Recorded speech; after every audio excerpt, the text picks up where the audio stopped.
नमस्कार, मैं हूं कौशलेंद्र उपाध्याय और आप देख रहे हैं the news launcher Uttar Pradesh Uttarakhand. आज बात करेंगे दलित की नेता जो मानी जाती है मायावती की। उनके ऊपर बीजेपी के विधायक राजेश चौधरी और भारतीय जनता पार्टी के प्रवक्ता एक मीडिया डिबेट में कुछ ऐसे शब्दों का प्रयोग करते हैं कि बीएसपी सुप्रीमो मायावती तो उस पर बयान देती हैं अपने सोशल मीडिया के माध्यम से, लेकिन विपक्ष के भी नेता उनके सपोर्ट में उतर जाते हैं। अखिलेश यादव ने भी बीजेपी को इस पर जो है घेरा और उनका सपोर्ट किया कि ऐसे नेताओं बयानबाजी आते हैं, बीजेपी उन विधायकों पर कार्रवाई नहीं करती या उन नेताओं पर कार्रवाई बीजेपी नहीं करती जो विपक्ष के सम्मानित नेताओं के ऊपर ऐसे कमेंट करते हैं, ऐसे बात करते हैं जो सर्व समाज में स्वीकार नहीं हो सकती है। राजेश चौधरी ने मीडिया डिबेट में बयान दिया। एंकर सवाल कुछ पूछ रही थी, बीएसपी की बात आई तो उन्होंने कहा कि मायावती सबसे भ्रष्टाचारी मुख्यमंत्री रही हैं। हालांकि उनके कार्यकाल में नचारम घोटाला हुआ है जिसके लिए कई लोग जेल गए, कई अफसर जेल गए और कई ऐसे सीएमओ की जान चली गई। नचारम घोटाला तो था ही, उसकी जांच चल रही है, लेकिन जो मंत्री थे उस समय स्वास्थ्य के, जो बाबू सिंह कुशवाहा इस समय जौनपुर से सांसद समाजवादी पार्टी से बन गए हैं, वो भी कई वर्षों जेल में काटे हैं। अभी भी जांच सीबीआई और ईडी की चल रही है। ये सब तमाम चीजें उस सरकार में थी और खुल के सामने आई थी, उसकी जांच चल रही थी। और इस चीज को लेकर विपक्ष हमेशा, बहुजन समाज पार्टी की जब सरकार थी, मुख्यमंत्री मायावती जब थी 2007 से 12 में फुल प्लेस में सरकार उनकी आई और मुख्यमंत्री थी, विपक्ष हमेशा सरकार को घेरता था। जैसे आज के दौर में भी जो विपक्ष के नेता हैं सरकार को घेरते हैं किसी न किसी मुद्दे में जो सरकार की खामियां होती है, चाहे वो भ्रष्टाचार के हों, चाहे वो कानून व्यवस्था की हों। ऐसे तमाम मुद्दे उस समय भी थे और हमेशा विपक्ष उन चीजों को लेकर मुखर होता था। हालांकि मायावती उत्तर प्रदेश जैसे बड़े राज्य की 4 बार मुख्यमंत्री रही हैं और दलितों में उनकी जो पैठ, उनके जो वोट बैंक हैं, वो सभी जानते हैं। पूरे देश में भी लोग ये जानते हैं कि हाँ, उत्तर प्रदेश में एक लीडर है, दलितों की जो नेता कही जाती है मायावती, तो वो तो सब जानते हैं। लेकिन बीजेपी विधायक की तरफ से इस तरह से बयान आना बीजेपी नेता के, इस पे विपक्ष एकजुट हो गया। वहीं आज कानपुर में आजाद समाज पार्टी के जो सांसद खुद की पार्टी बनाए और नगीना से सांसद हो गए, कानपुर में उनका एक कार्यक्रम था। उनसे मीडिया ने जब सवाल पूछा कि बीजेपी के विधायक नेता ने इस तरह से बयान मायावती को दिया है, तो उन्होंने पहले तो कहा कि ऐसे नेताओं को जूता मारना चाहिए। ये भी बयान दिया कि ऐसे विधायकों को जूता मारना चाहिए। उन्होंने एक शब्द ये भी कहा कि बहन मायावती हमारी नेता हैं, उन पर ऐसी बातें बर्दाश्त नहीं की जाएंगी। बीजेपी के नेता अपने नेताओं को खुश करने के लिए अनर्गल बयान देते हैं, जो अपने औकात से बाहर होकर बयान दे देते हैं। लेकिन उनको ये समझना चाहिए कि इस तरह के बयानबाजी से बचना चाहिए। जूते मारने की बात तो चंद्रशेखर आजाद ने कही कि ऐसे विधायक को जूता मारना चाहिए।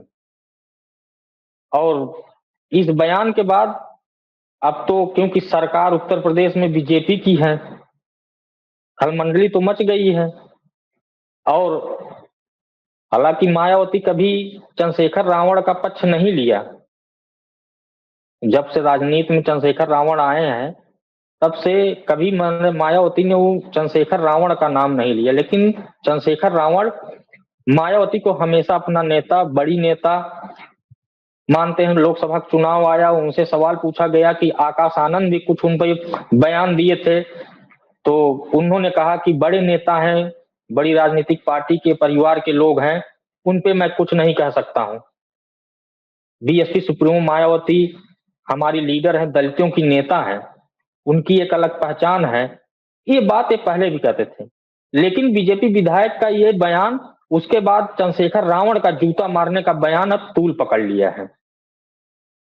इकलौते सांसद हैं नगीना से अपनी पार्टी के, समाजवादी पार्टी से पहले मिलजुल खा रहे थे कि सोचे थे कि हमको कई सीटें मिल जाएंगी, लेकिन समाजवादी पार्टी की तरफ से ऐसा कुछ दिया नहीं गया। 2022 में भी लगे रहे, 2024 में भी लगे रहे, अखिलेश यादव से मुलाकात भी करते रहे, लेकिन कुछ ऐसा हुआ नहीं।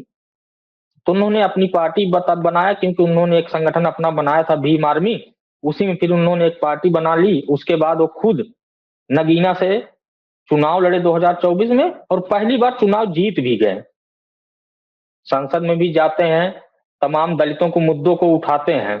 और जब अपने संगठन को उन्होंने बनाया था भीम आर्मी के, तब भी वो दलितों पे जहां भी उत्पीड़न की बात आती थी वहां जाते थे, तमाम जगहों में जाते थे। हालांकि भारतीय जनता पार्टी और विपक्ष में जो उनसे नहीं मेल जोल खाते, वो तमाम लोग अभी भी एक चीज कहते हैं कि जो चंद्रशेखर रावण ने अपनी पार्टी बनाई है वो कहीं न कहीं बहुजन समाज पार्टी को ही डेंड कर रही है।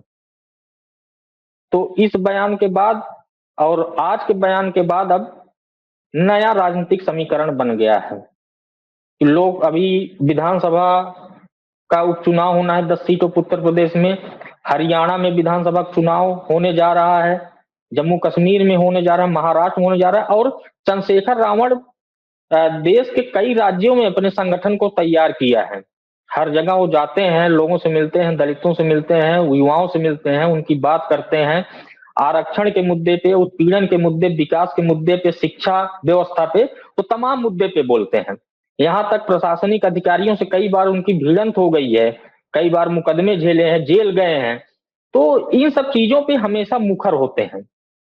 बात जब बीएसपी सुप्रीमो मायावती पे आ गई, आज उन्होंने भी ये बयान दिया कि बीजेपी विधायक को जो जिसने बयान दिया उसे जूता मारना चाहिए।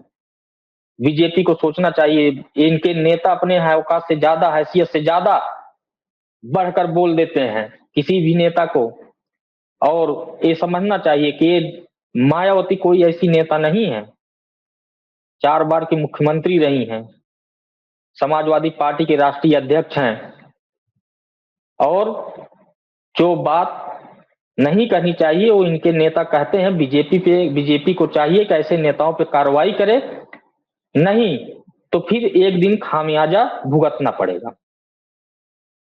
अब जो चुनाव है, चंद्रशेखर रावण, अखिलेश यादव ने तो सपोर्ट किया ही था, चंद्रशेखर रावण भी अब उनके सपोर्ट में आ गए हैं। राजनीतिक समीकरण किस करवट बैठेगा, ये बड़े पसोपेश की स्थिति में हो चुका है उत्तर प्रदेश से लेकर देश की भी राजनीति में, कि रावण को भी अब, चंद्रशेखर रावण को भी अब जो है कहीं न कहीं गठबंधन की तलाश है कि गठबंधन में अगर शामिल हो जाएंगे तो सीट अभी एक है, हो सकता है कि उनको कुछ सीटें मिले और कुछ नेता और भी उनके बड़े बने। ये भी लोगों की चाहत होती है। गठबंधन की बात वो करते ही थे कि समाजवादी पार्टी से जब अखिलेश यादव से उनकी मुलाकात हो तो कहते ही थे कि गठबंधन होगा, सीटें तय हो जाएंगी, सबके सामने आएगा। लेकिन 22 और 24 में धोखा खाने के बाद चंद्रशेखर रावण जब अकेले चुनाव लड़के चुनाव जीत गए हैं, ऐसे में बसपा की तरफ उनका रुझान होना, अखिलेश का बीएसपी की तरफ रुझान होना, ये अपने आप में एक नया राजनीतिक समीकरण बनता दिख रहा है। आगे के जो चुनाव होंगे उसमें क्या ये सब मिल के चुनाव लड़ेंगे, अपनी भागीदारी, अपनी भूमिका निभाएंगे, या सिर्फ ऐसे बयानबाजी को ही लेके तमाम सिर्फ ये दिखाने के लिए हो रहा है कि नहीं देखिए हम सब एकजुट हैं, जिससे सत्ता को ये लगे कि ऊंट किसी भी करवट बैठ सकता है। तो ये बयानबाजी जो बीजेपी की तरफ शुरू हुई, उसके बाद चंद्रशेखर रावण का जूता मारने की बात, याद होगा यही नारा एक बार जो है बीएसपी की तरफ से जो तमाम आते थे जूते वाले, तमाम ऐसे प्रकरण आए। इन सब के बाद जो है, हालांकि बीएसपी की तरफ से बीएसपी सुप्रीमो मायावती ने उस पर सफाई भी दी थी कि जूते वाली बात, जब उस समय की राजनीति का दौर चल रहा था, जूते मारने वाली ये सब चीजें को लोगों को सफाई भी देनी पड़ती है। लेकिन नेता है, मुख्यमंत्री रही है मायावती, इसको सब स्वीकार कर रहे हैं, भ्रष्टाचारी हैं या नहीं है ये तो जांच का विषय है, सरकार है उनकी, जांच करवाएं, अगर भ्रष्टाचार हुआ है तो एक्शन लें।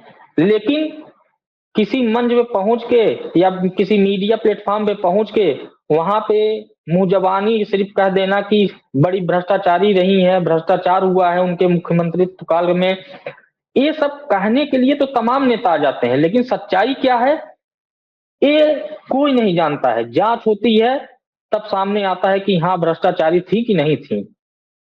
अब नेताओं के बीच में जो खाई, जो आरक्षण, तमाम जाति जनगणना की बात है, वो खाई लगातार बढ़ती जा रही है बयानों की ही वजह से। बयानों की वजह से बीजेपी की ये हाल हुई और कुछ बयानों की वजह से विपक्ष का ये हाल हुआ। ये सब चीजें देखने को मिल रही राजनीति में। लेकिन अब नया जो समीकरण राजनीतिक बन रहा है, विपक्ष के नेता, विपक्ष के जो नेता चाहे वो गठबंधन में ना हो, इंडिया गठबंधन में ना हो, इंडिया अलायंस में ना हो, या किसी और भी पार्टियों जो गठबंधन उसमें ना हो, लेकिन विपक्ष में अगर कोई भी पार्टी है, सिंगल पार्टी है, अगर उनके नेताओं के पर, बड़े नेता जो हैं उन पर कोई बयान आता है इस समय सत्ता की तरफ से, तो उस पे सभी नेता इस समय एकजुट हो रहे हैं।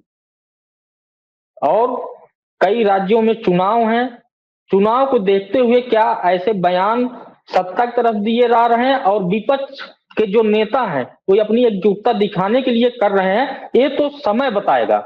लेकिन बयानबाजी का दौर शुरू है, आगे कितने और बयान आएंगे, कितनी बयानबाजी होगी, कितने अपशब्द बोले जाएंगे, ये तो और देखने को मिलेगा ही। लेकिन अभी जो वर्तमान की राजनीति है इसको समझने की बहुत बड़ी जरूरत है। दीजिए इजाजत, तब तक के लिए नमस्कार।